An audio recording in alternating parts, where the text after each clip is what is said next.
Hello, hello, and welcome. I am going to share a little bit more about my story and we'll see how it goes. I had a few things that I knew in previous videos that I wanted to share. And with this one, I just feel like um, I'm going to start talking and we'll see where it goes. There's one incident that I can remember, and it was many years ago, and in this church, it was a decent sized church, and um, there was a young couple, and we had them come and do some work for us on our home. And again, I'm not naming names, nothing like that. And I'm sharing everything possible without bringing any kind of exposure to anyone, because that I don't feel the need to do that in this situation. So anyway, and so had an agreement with this person, and they were coming to do work. It was shouldn't have taken too much time. Anyway, so what happened was they would show up really late and just stay for a short amount of time. And the type of work that was going on was completely disruptive to our family life. There was things, all around the house. And so it was very disruptive. And we had an agreed upon amount that we would pay. And so anyway, some days was a no-show, an hour here, a couple hours there.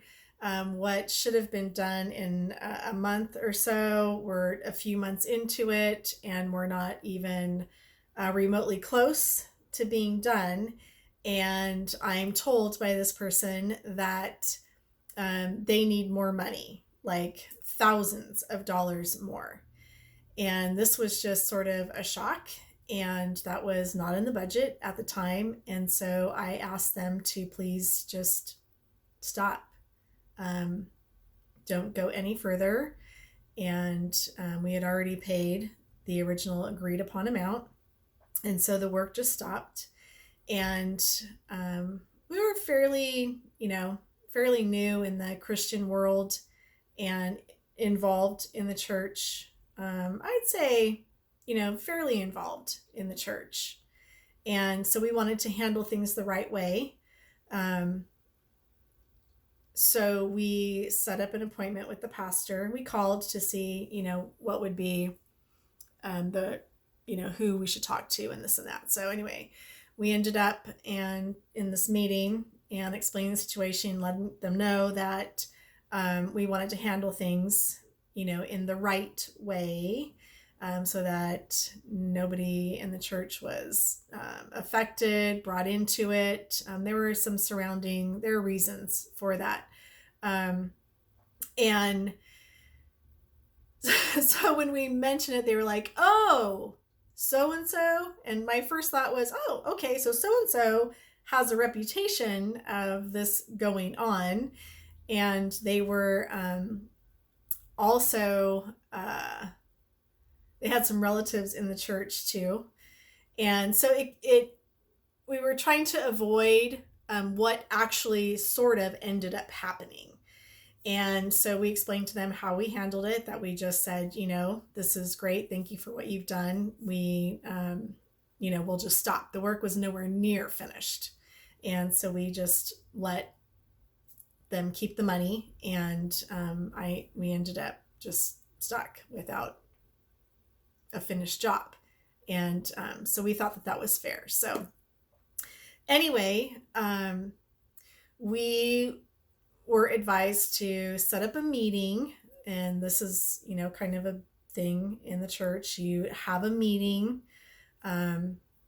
with the people, and we, had conversations with them that really didn't go anywhere. And so the next step was to have this meeting and see how we can work through this without involving other people and creating this big, weird situation within the church, so that everyone could feel comfortable and there wasn't any gossip or accusations or anything strange going on. So they refused. And so we said, okay, we did the whole forgiveness. We just wanted to let it go. Our main concern was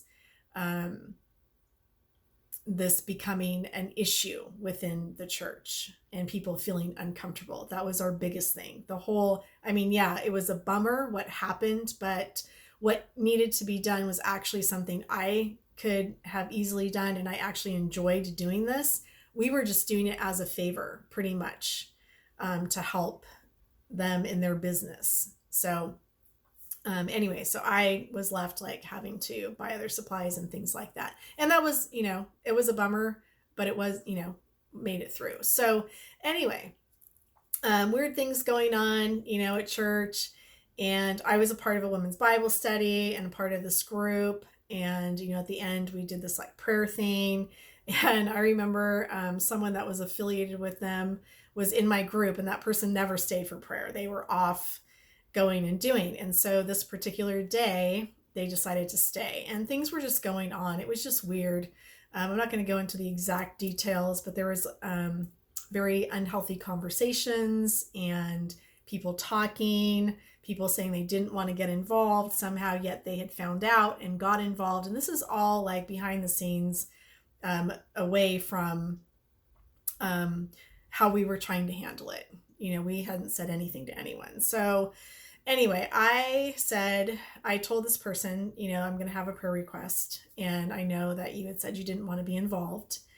And so she got up and left, and I thought, she just didn't want to be there for that. I never named names or anything. I just said that there was a situation with someone in the church, and we had asked them to do some work for us, and things went south, and we were trying to handle things in the best way, and we could see that things were kind of getting out of hand.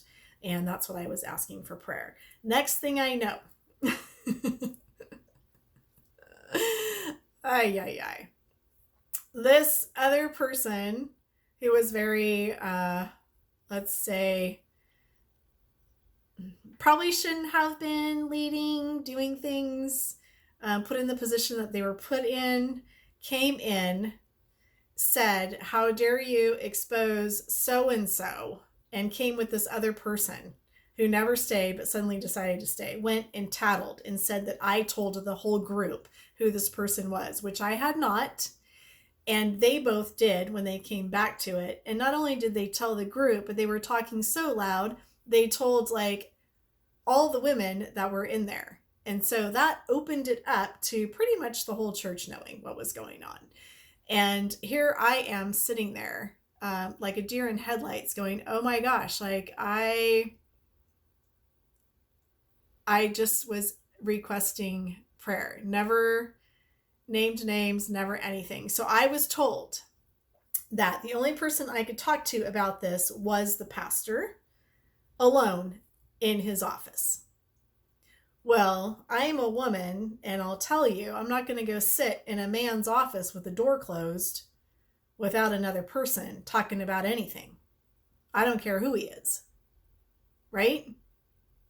So I grabbed my casserole dish, because that's what good Christian women do, is they bring food to everything, right? They cook and they bring food to everything. So I packed it up. I said, I'm out of here, and had some conversations with my husband at the time, and things are just getting out of hand. And of course, he was in agreement with me.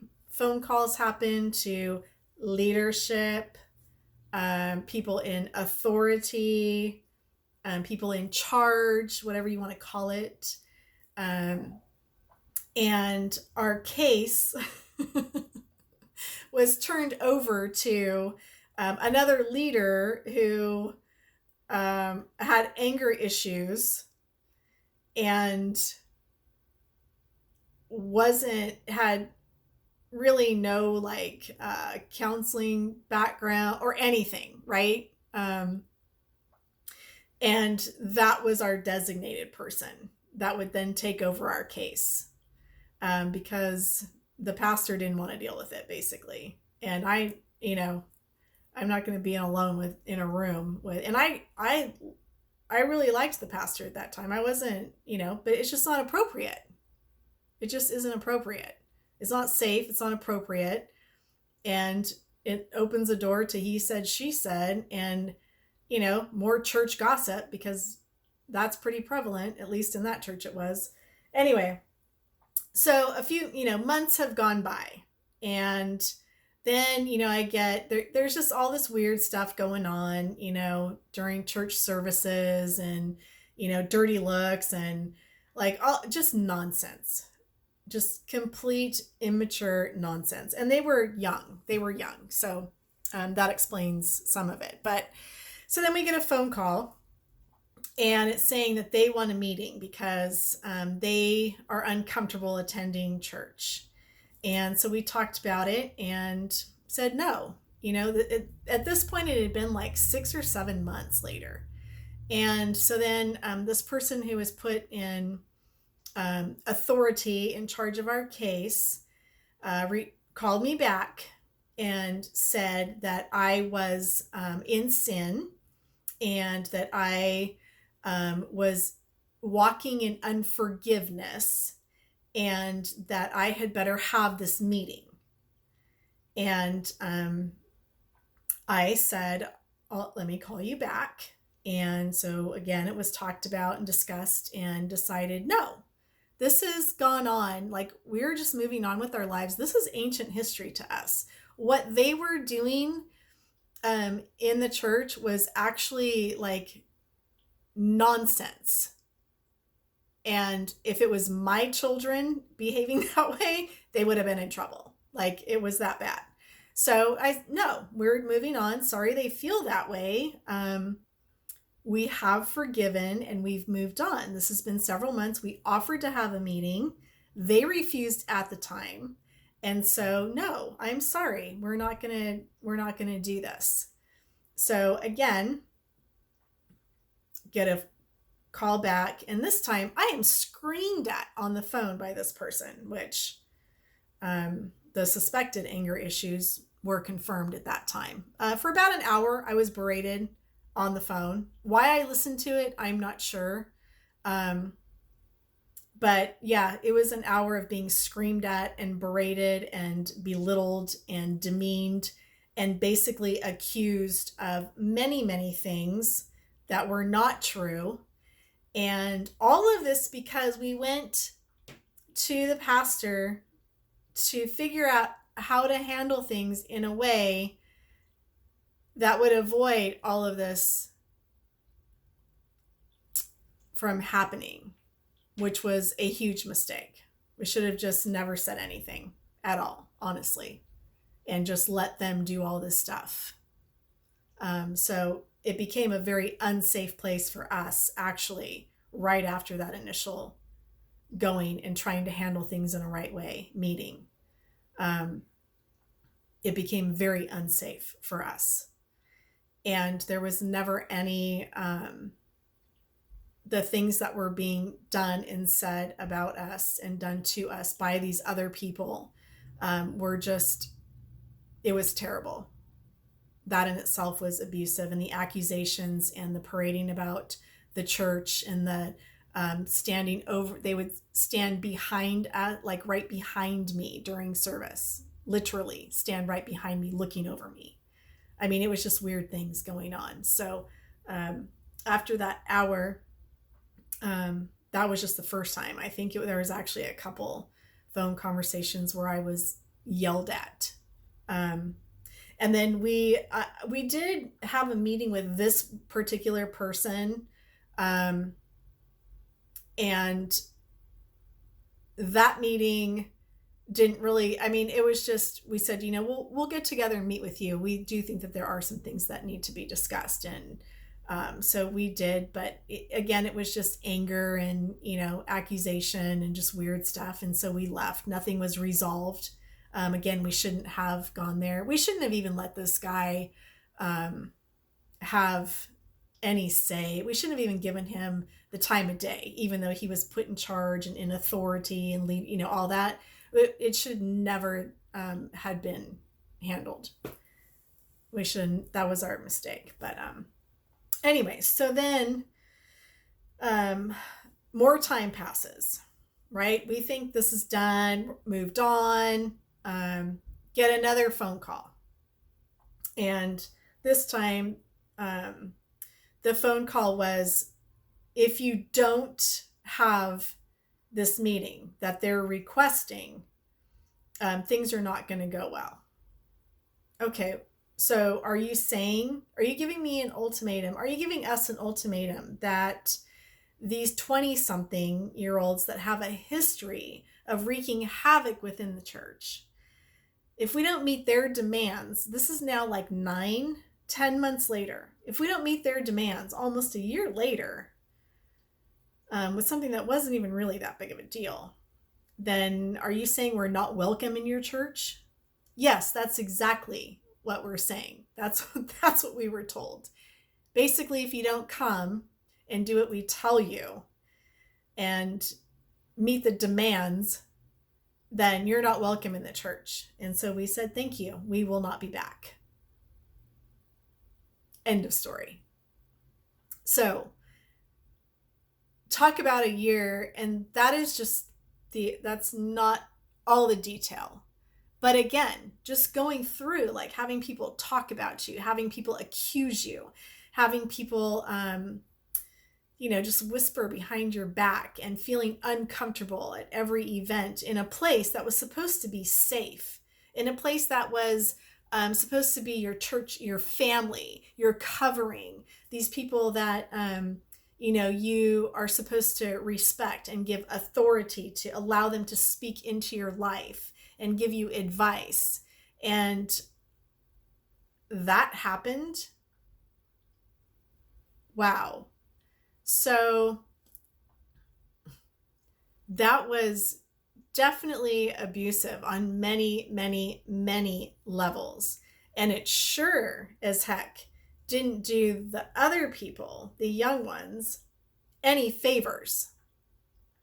It certainly didn't help grow them up at all, right? So things were just very twisted, and it was a very abusive situation. And a few months later, they did send the recruiting team to the house, and against my better judgment, well, I knew that it was a recruiting mission, but yeah, it did. So they referred to those as flying monkeys. The narcissists have their flying monkeys. So even when you're done with that, the abusive situation, then the flying monkeys can come and continue the cycle, right? And so, and once you break the cycle, then they're going to cause other people to dislike you. They're going to lie about you and cause other people to dislike you. And so that's basically what happened. And that was sort of like the beginning of an end in a marital relationship for me as well, too. So, but that is that story. If you can relate to that, if you've been, verbally abused or been told that you have to do something or you're not welcome in a church, like, again, none of that's okay. It's just a complete misrepresentation of God. And when they use scripture, they use it out of context. And, quite honestly, we wanted to handle things in a biblical manner, and we thought that the church would do that as well, that they would somehow teach us how to do that, because that to me is what the church entity is there for. But that isn't the case in a lot of places. They don't want to deal with it. They'll pass you on, whatever. Or they just like drama. There's a lot of drama And so you don't always have to do what we did. In fact, we probably didn't even need to involve them. I think a lot of things would have still transpired the way that they did, just because of who it was, who that it was involved with. And I think maybe by having that initial meeting, you know what? No, it wouldn't have helped. It wouldn't have mattered. So we could have saved a lot of energy and things by just not even going there, because it was, again, an abusive situation, a very unhealthy church group. And because you attend church doesn't mean, and these people that are in leadership and so-called authority, you don't have to give any person authority over you. And a lot of the leaders have no business being in what they call leadership or in an elder position. So if you are in church, don't feel like you have to submit to any of that stuff, because you don't. You really don't. And if you have and you've been abused, then, or you have just this weird feeling in your gut, then listen to your gut, listen to your heart. If something doesn't ring true, or if you're feeling bad about yourself, or feeling shame, or like God's mad at you, or they're just, giving you demands or ultimatums, that's not okay. So anyway, if you can relate to the story at all, then I'd love to hear that. And if it helps you in any way, I'd love to hear that too. So thanks for listening. And you are loved. You are valuable. You are so, so valuable. And you are so loved. And you are not alone. And you are capable of making amazing decisions. And I will talk to you next time. Bye.